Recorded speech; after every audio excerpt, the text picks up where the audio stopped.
Thank you very much, Brittany, and it's great to talk to everybody. Thank you so much for joining us here today.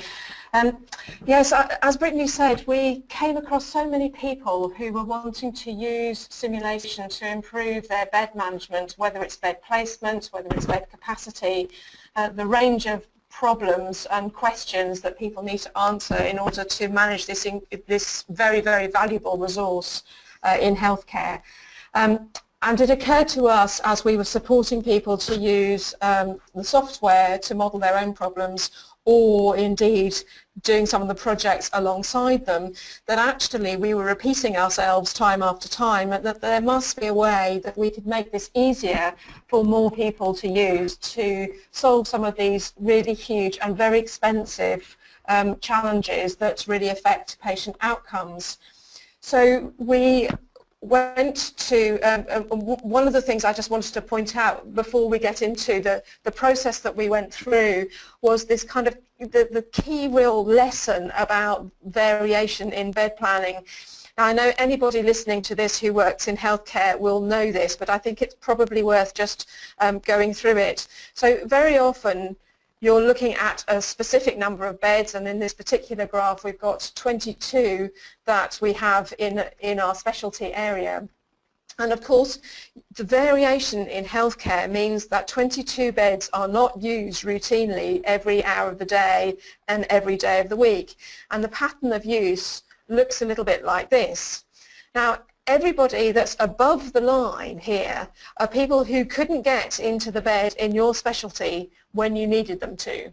And what we know from the research, and I'll come on to this a little bit later in the presentation, is that if you're staying in a bed for an additional day, then if in the wrong bed where you're not supposed to be, then you're likely to stay in longer.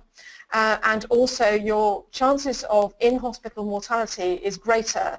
So making sure that people are in the right bed for the condition that they have is very, very important, not least the most efficient way that you can run your beds. But it is a very complex problem to manage because of this variation within the system. So one of the things that we set out to find was, what are the pain points for people who are working in hospitals, people who are trying to improve services in and around the beds, the bed management space. And this is some of the people that, some of the things that people said that we spoke to. So we spoke to around 20 hospitals globally, both in Canada, USA, and in the UK. And these are some of the things that they said. I've taken these to a few people now, and I don't think there are any surprises, and you may well want to add your own comments to what those questions are. But some of the things were that the people are working within their own silos, and they can't see the impact of what happens as a result of their actions upstream or downstream.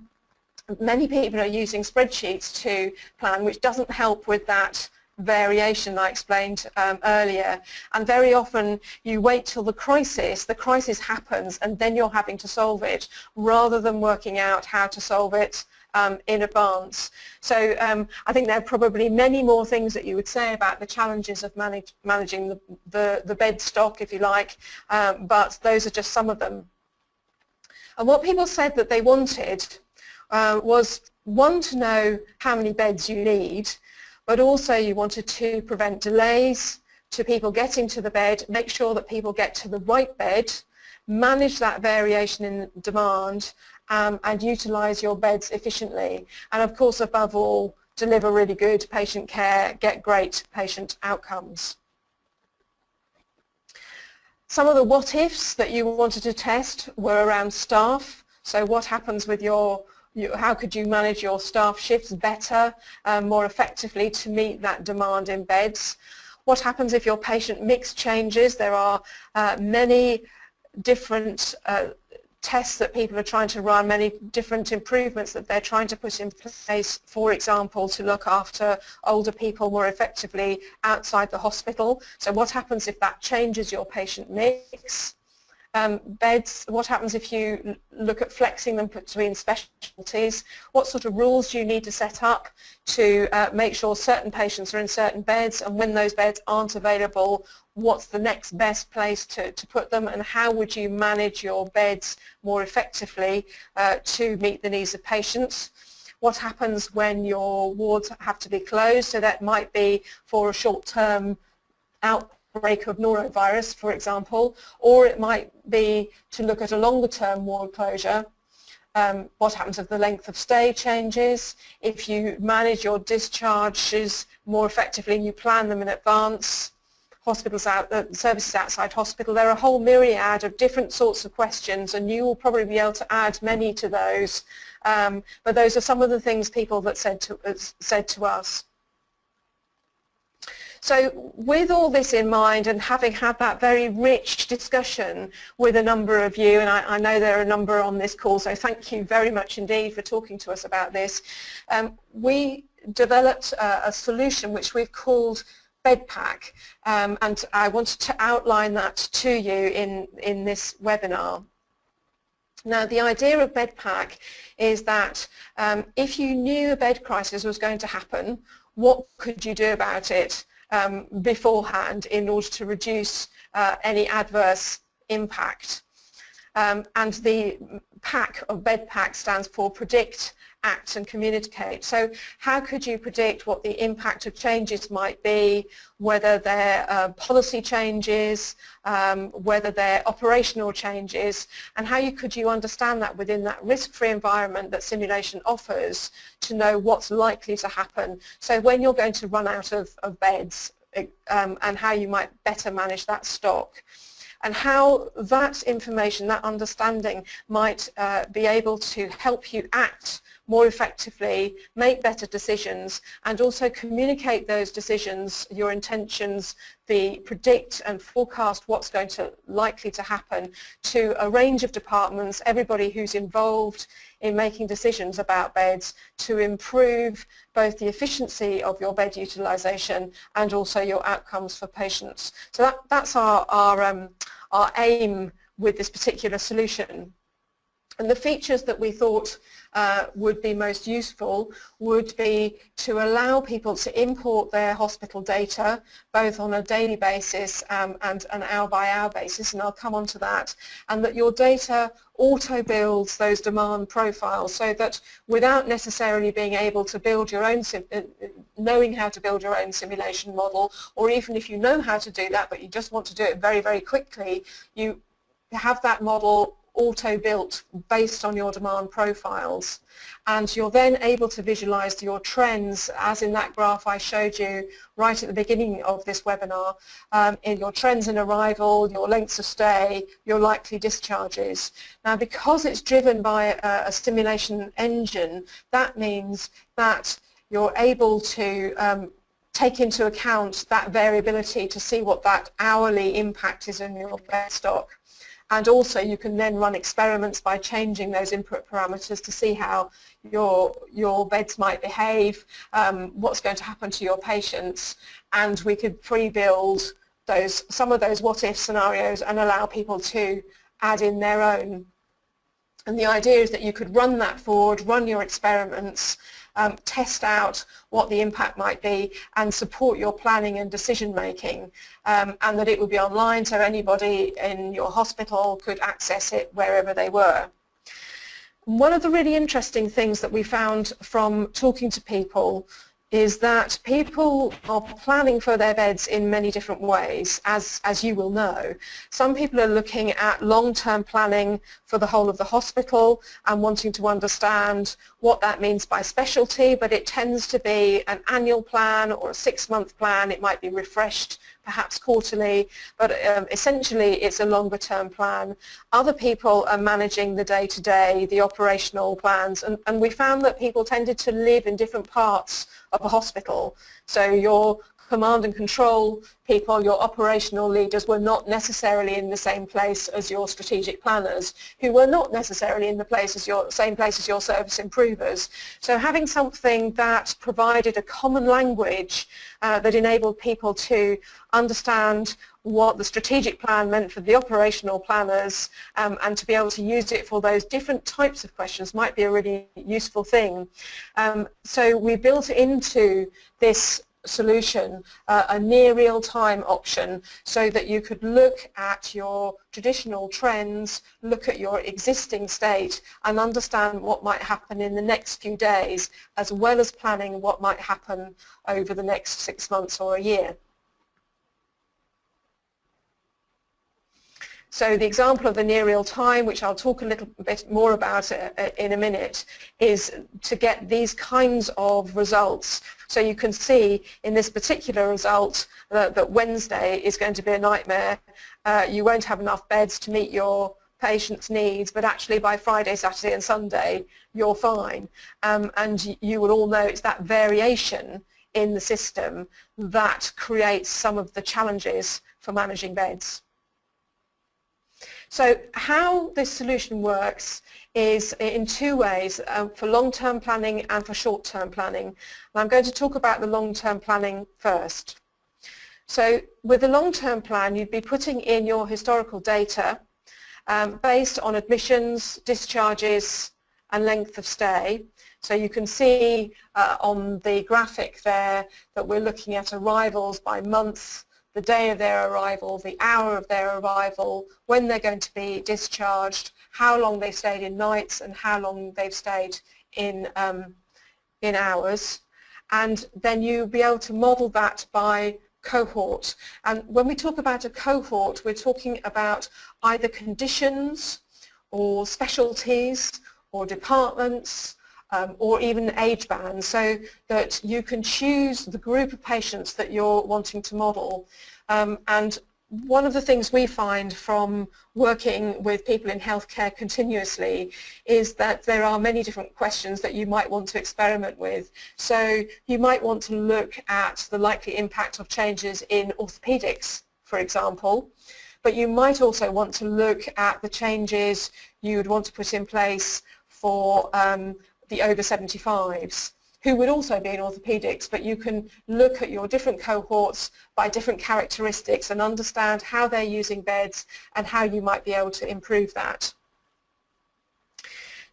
That data will auto-build your simulation so that you can see what that means in practice, so how people are arriving, what their length of stay is, how they're utilising your beds, and you can also change those manually if you wish to. You then select the period you want to run. So in this case you might want to go to a month, but many people in the long-term planning will want to look at a year or perhaps a quarter, and it will run through using that historic data and any trends you want to put in. So a number of people we spoke to were looking at the impact of population growth, for example, maybe taking that from disease profiles, ICD-10 codes, looking at an aging population, looking at the trends when you've looked at the previous 5 years, for example. So all kinds of trends that you could be putting in, but based on your historic data.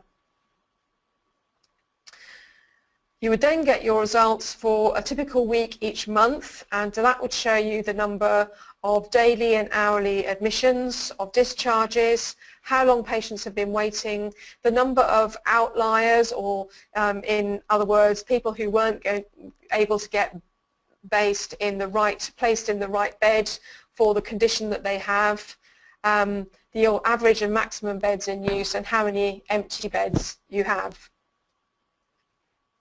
And you would be able to experiment. So you would be able to choose the cohort that you thought might be most likely to change. You could increase or decrease the potential arrivals, the arrival patterns, how long their length of stay might be, their discharge pattern, the number of beds. So all of those parameters that I mentioned before, you'd be able to experiment with those changes to understand what the likely impact would be. and then you would have a report based on the baseline and look at your results, so you could inform your bed capacity plan and your refreshes each year, which would have taken into account the variation, those multiple variations that happen in real life that create some of those headaches, and perhaps be an improvement on a spreadsheet model which perhaps isn't giving you that level of granularity. But also you could use it to drive in-year improvement. So you might be an improvement team, for example, looking at that change in orthopedics and wanting to understand what that's likely to mean for beds, or indeed you might be looking at more support for over 75s outside hospital, and what that might be likely to do to your beds, and therefore what the likely impact would be on the overall hospital bed stock. So that's the overview of the longer term bed capacity planning.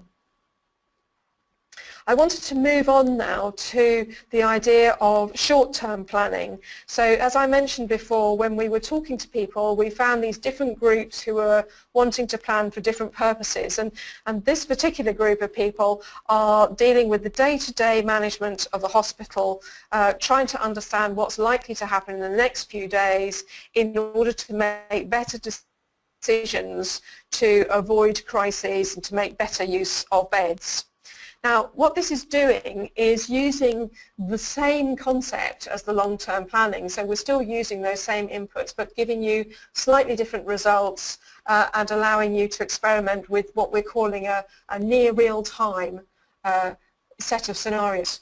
So Bed.P.A.C links with your internal data systems and uses real-time patient logs in order to drive that particular model. And it's using the historic data for 1 year to look at your trends, but it actually runs from the longest staying patient, if you like. So if our longest staying patient in a particular unit has been there for 3 weeks, then we start the model from the time when they arrived and then run through actual patient transactional data in order to get to your real position today, so that you're starting with your current state and then you're projecting, forecasting forward what happens in the next few days. So using that transaction log, you can choose whether you want to run the scenario forward for 1 to 7 days, and then you will be predicting your current state using that historical trends data. And these are the sorts of results that you would expect to see. So you'd be able to see how things are working each day of the week, your occupancy levels, maximum and average, how many scheduled, how many emergency admissions you had, how many discharges happened, and how many people were not able to be placed in that particular unit because there were not enough beds at the time when they arrived.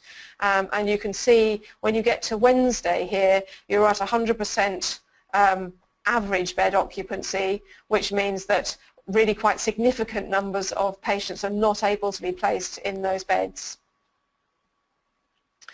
And you can also see those results by number of beds occupied and see what happens each day of the week. So in this particular case, you can see that around 10 o'clock in the morning, we start to get a problem. You reach your 22 bed capacity, and you're only able to, that's only relieved towards the end of the day when you start to discharge more people than you admit. And of course, every day you're that is a different trend, and actually by the end of the day you're fine again, but it's usually in the middle of the day that you have those sorts of problems.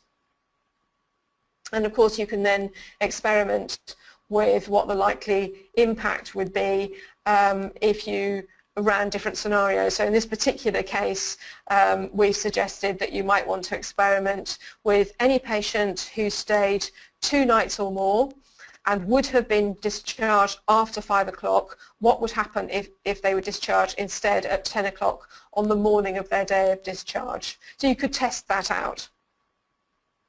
So I'm just going to show you now how this would work. And we'll look at the actual model. So here's our model on the screen. What I'm going to do is to import the data. So we're taking now the 3 weeks of data, which is taking into account our patients that stayed the longest. So I'm going to click OK on that, and we'll just run it through. So I'm just going to run a single run on this, and you can see as I run it through, people are coming into beds, they're leaving beds, time's passing, and we're just building up our current patient cohort to get to the present day, which we've now released. At the point that we're starting, you can see the number of admissions that we've had, total beds, the occupied beds, we've got 4 empty beds. So I'm being asked now how long I'd like to forecast my activity, and so I'm going to say 7 days. And this is now running, and we're seeing the average occupancy, which in this case is pretty high. And by the time we've got to the end point, we've had 14 outliers, 14 patients that could not be placed in the bed that they needed. And actually, at the point of time that I've stopped this, there were 2 patients that couldn't be placed. And patients have waited just over 90 minutes on average. Now what we've said is when you get to the point that you become what we've called an outlier, or somebody who was not able to be placed in the right bed, that's the maximum time you can wait is 4 hours before you're placed in a different bed. So that could be changed, but we've used that as a rule of thumb for these particular results. Now I can export that into a spreadsheet, which enables me to see that data in more detail. So you can see how many beds are occupied by day of the week, where some of my problems are occurring, and how it all comes right by Sunday. And I can also have a look at the occupancy graph, so you can see that pattern, and you can see the point at which towards the end of the week that I've run out of beds. And you can also see that by day of the week. So that would enable you to understand what the impact of making changes, where your problems are likely to be, and the experiments that you might want to run.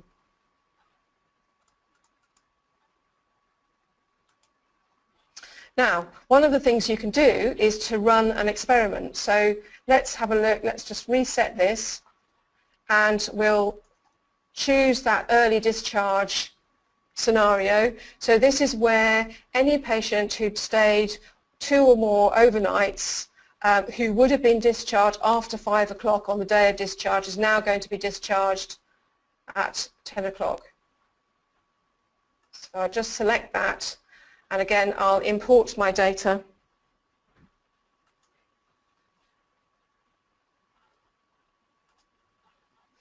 And then I'm going to run the scenario again. So again, it will run for that initial 3 weeks to build up my patient cohort till we get to the day.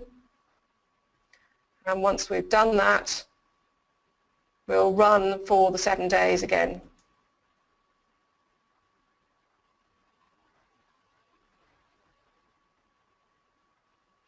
So you can see at the end of that, we've actually halved the number of patients that couldn't get a bed. We've also changed the wait time. If you remember, it was just over 90 minutes. It's now just under an hour. But our bed occupancy hasn't changed. And that's not surprising because, of course, you've always got patients that need beds and you're trying to fill those beds. So your occupancy rate is still high. But let's have a look again at what's happened to the results on that more granular basis.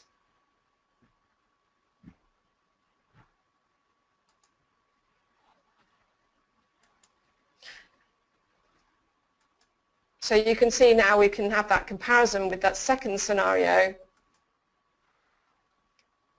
And in scenario 2, we've really reduced some of those crisis points so that it's not looking good on a Friday, but Wednesday and Thursday are much better.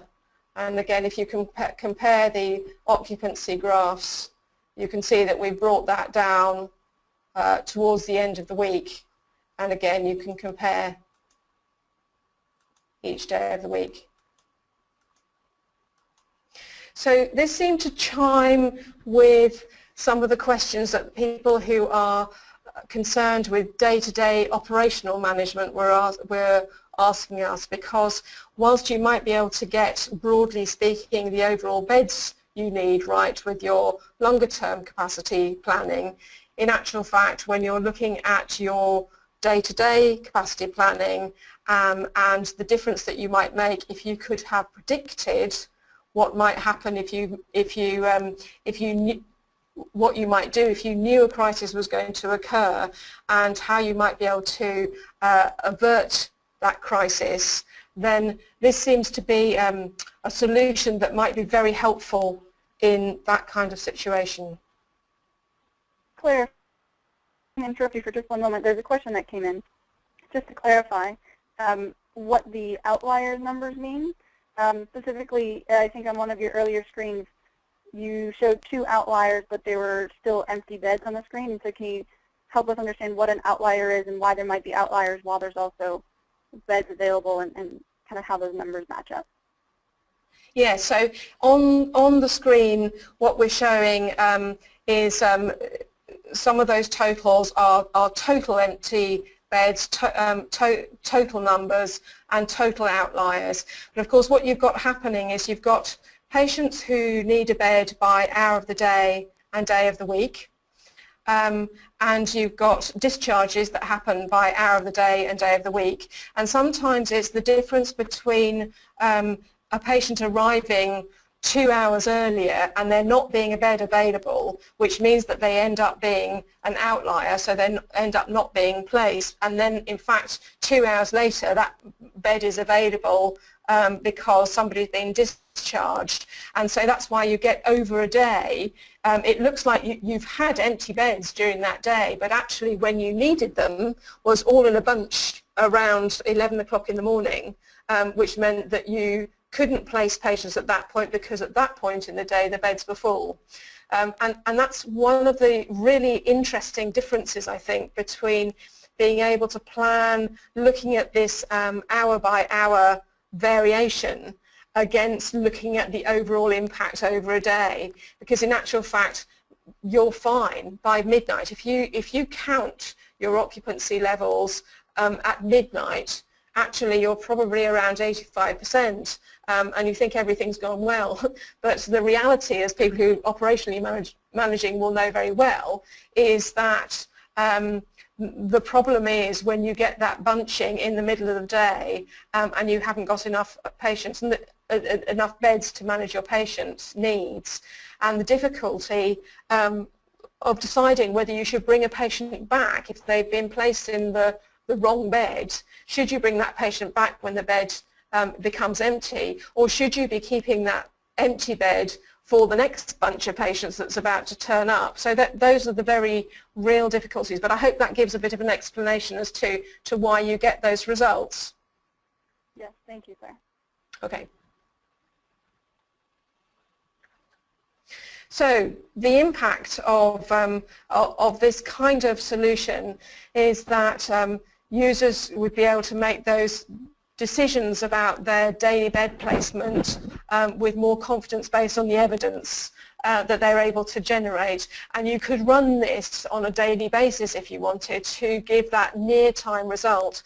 One of the things we found when we spoke to people was that they were very often using a real-time bed status tool, which told them exactly what was happening at every day of the week, and in fact every hour of the day, but was not able to predict what might happen over the next few hours and over the next few days to help that decision making. So this would be able to do that.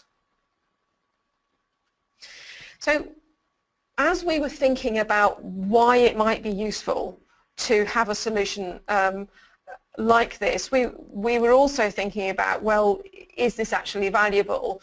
We're simulation enthusiasts, and we're passionate about improving healthcare, but there's no point in us developing a solution to a problem if actually it's not terribly valuable to people who are working in healthcare.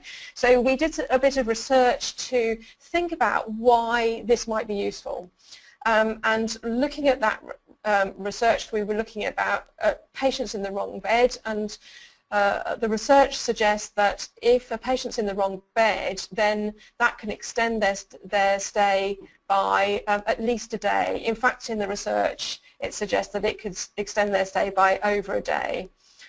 Some of the research also suggests that, in fact, if you're in the wrong bed, it also extends the number of emergency calls you have, because the staff are not used to dealing with that particular type of patient, so it increases the workload. But that aside, let's just look at the extending the stay by one day, and of course you can cost that. So if we take the $1,600 cost per day, if just 10 patients are in the wrong bed, that's $10,000 a day.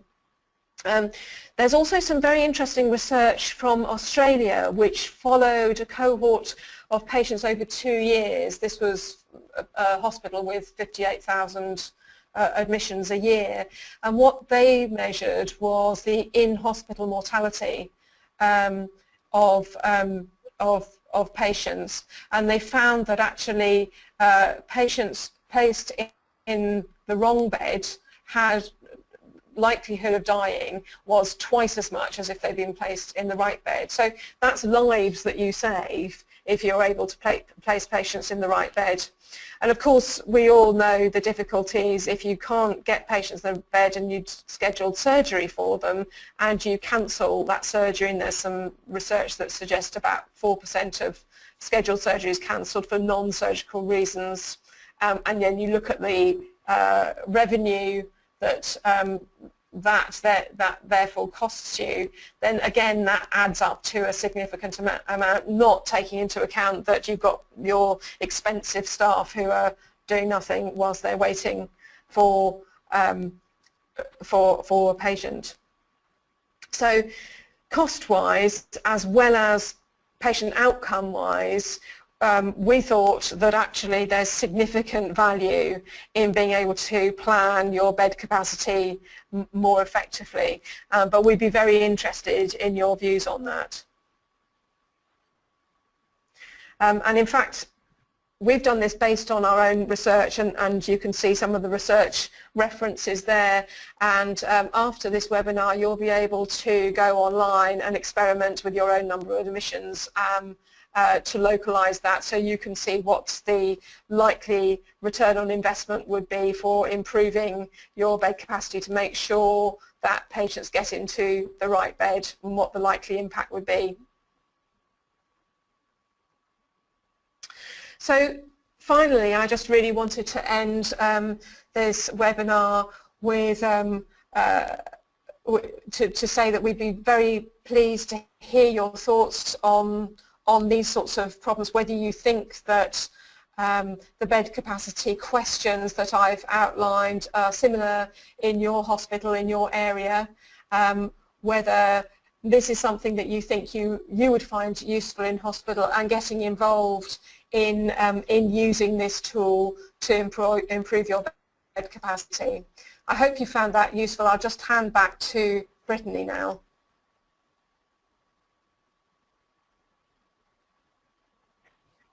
Thank you, Claire. This has been a really excellent discussion. I'm really excited. I've seen a couple of questions come in here that I also want to make sure that we get answered. But first, I just want to add my own comment. I think the ROI calculator you presented is really interesting, and is actually perhaps an underestimate. If we think about how U.S. healthcare is evolving and how payments and the way hospitals are paid is really changing over time, the mortality and the impact that may have on reimbursements from CMS, as well as the reporting that is now happening through the hospital compare, and as we increasingly see customers shopping, right, for hospitals when they aren't in an emergency situation, when they have those elective surgeries and those sorts of things, that mortality metric and also the length of stay metrics are really becoming more and more important to the customer and to our reputation as a hospital. So I think that's really important to kind of keep in mind as we think about some of the softer effects, not just the hard dollars as well. Okay, so with that said, I want to get to one question here about the historical data. And we had a question about, is it possible to set up the arrival time based on your real historic arriving time? So can you clarify for us a little bit about what that import was that you did and how that works? Yes, absolutely. So the historic data is based on actual arrival times of patients by different type within your hospital, and as I outlined, you can use different characteristics to run those experiments, but essentially they're based on the actual arrival times in your hospital. So you're just projecting for what's happened for you. Did that answer the question? Yes, I think so. I think you had stated that earlier, but maybe there was just a little bit of confusion around that. Yeah.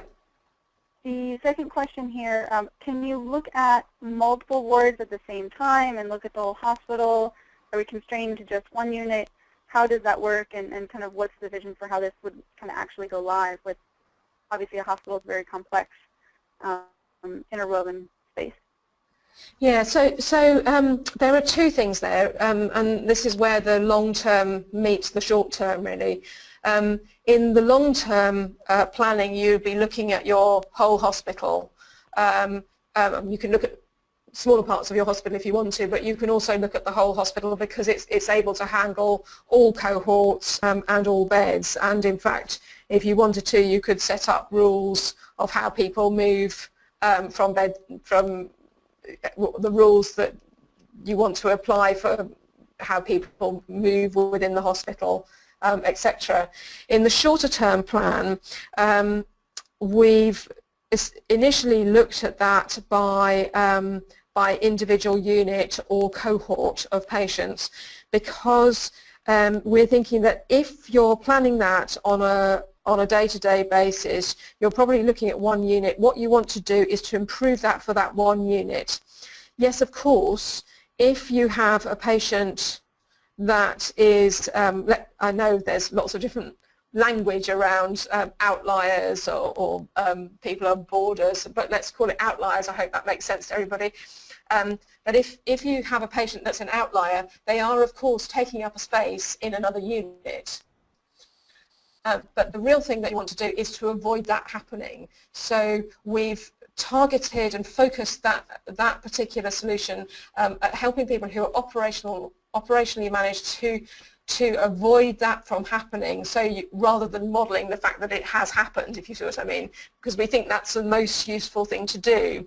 However, we are completely open to discussion on that. So if people think that you need to model that at a more complex level in order to make a decision, an operational decision, then we'd be happy to discuss that. But initially what we've thought is that the most important thing is to work out how to make it right rather than create a complex model of how it went wrong. Excellent. Thank you for that clarification. I think that's a really important point that you just made. Couple of other questions here. Does the model extend to the emergency room, or are the arrivals into the model just the admissions, kind of the post-admissions qualified patients, right? So we know that they're going to be admitted. The question is when, or do we also extend into the ED? Can you just clarify where that line is? Yes, that's a really interesting question. So in this particular solution, what we've looked at is both emergency patients as well as scheduled patients, because of course they're all going to be using many of the same beds. So what we've looked at is the knock-on impact of any wait. So where there is a wait for a bed, if it's an emergency patient, you could see the results for the knock-on impact on the wait in the emergency room, because if it's an emergency patient, obviously that's where they'll wait.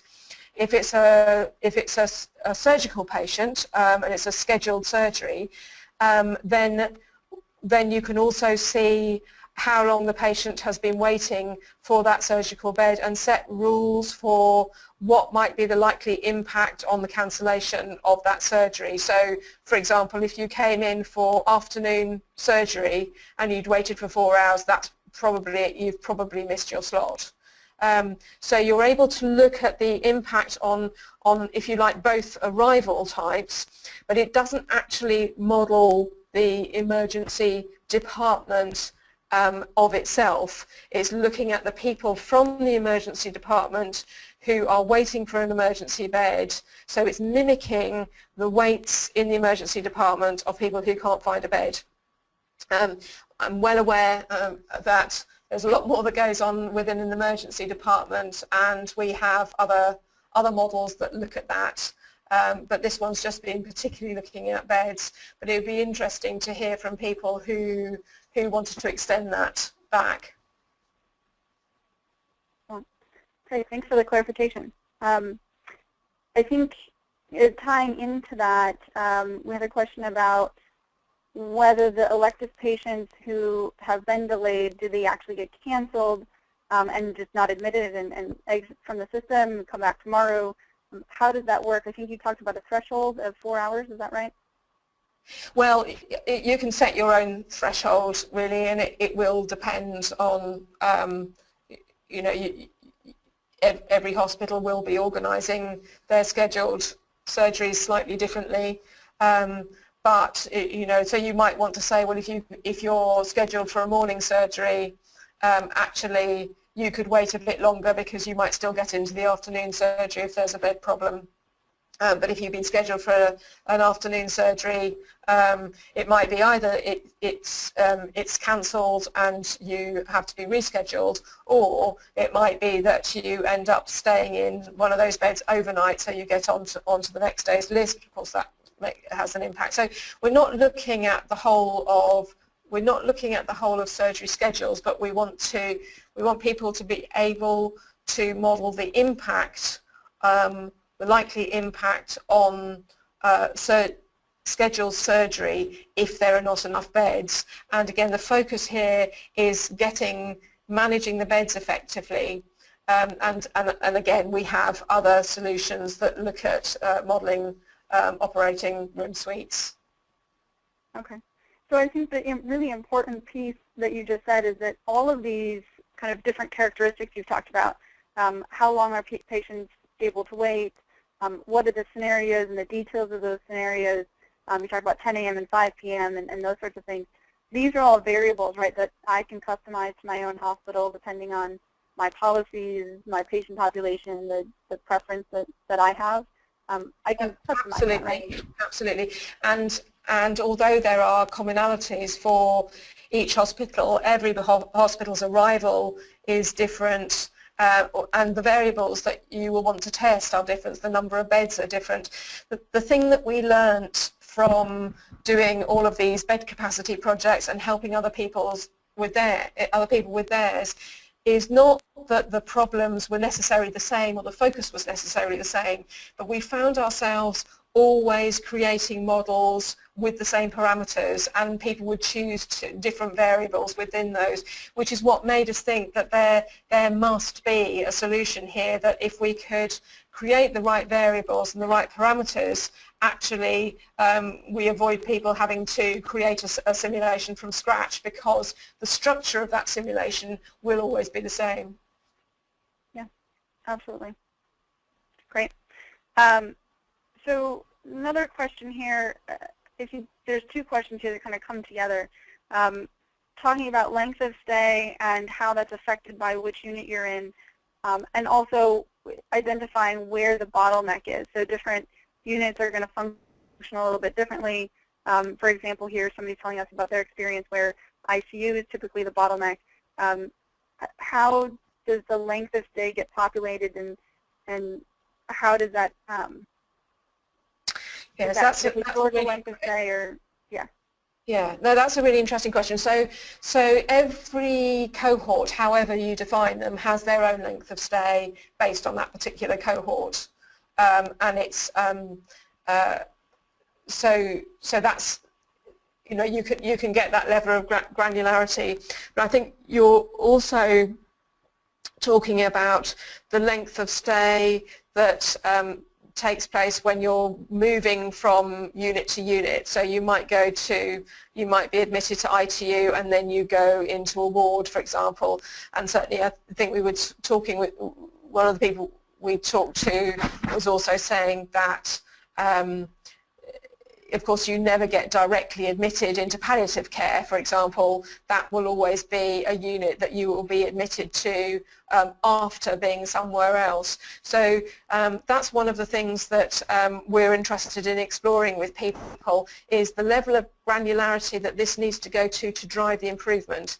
Because I think anybody on this call will know, if you're involved in simulation, that the point of using a simulation is to solve the problem, not necessarily to create a complex simulation. So if the point of solving the problem is to make sure you've got the right beds in the right places for the right patients, to make sure you get that throughput as effective and as efficient as you can with the best outcome for patients, then it doesn't need to be any more complex than in order to solve that problem. So we're interested in talking to people about the level of complexity that actually there needs to be. So if you need to move people into an ITU ward first and then on to another ward, and actually that becomes an arrival input to another ward, then certainly that can be managed within the model.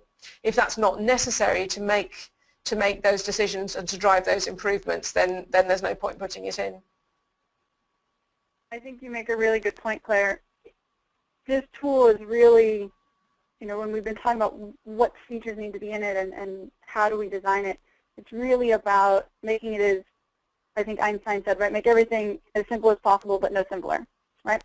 Make sure you capture all of the important pieces. Don't overcomplicate things, but also make sure that it gets you the right answer. And so I think that's really the balance that you're speaking to, and really important. And Brittany, that's very much the reason why we're inviting people to get involved in the program, because part of the program is to work with people to solve the problems that they need to solve. And it's only when you use this in anger with multiple people. We've used it in anger with some, but not not hundreds and thousands of people, that you work out exactly what all of the parameters are. And part of the program is to put in the parameters that solve the problem. Yeah, absolutely. Speaking of the program, we did have one person who wanted to know a little bit more about licensing and kind of how we want to structure this going forward. So if we can kind of wrap up with that, and can you talk about the program and how, if I said, yes, I want to get involved, what does that look like? And then I think we've hit most of the questions, so then we'll continue the conversation on LinkedIn if anybody has anything further. Sure. So if we'd love you to join the program, and what would happen is that you would be able to use the tool that we've developed. We will work very closely with you to make sure that it answers your questions. And then it's an online tool, so it's a monthly payment to have the license, and you sign up to it for a period of time. But during this time, we work very closely to make sure that it's got the variables in it that you need if it doesn't already have them. Right. And if you go to the link on the website, then that's just put in your name and address, and we'd be delighted to talk more to you individually about that. Excellent. Great. Well, I want to say thank you again, Claire. This has been really, really helpful. You've done a really great job of taking us through a whirlwind of information. We've had a great attendance. I want to thank everybody for sticking with us through the full hour today, and for having so many great questions. A lot of details. I think I've seen a couple more questions come in. I think we're going to wrap up. We'll move those conversations onto the LinkedIn forums and join us on the link, as Claire said. Really just thanks everybody again, and have a great afternoon. Thanks, Brittany. Thanks, everybody.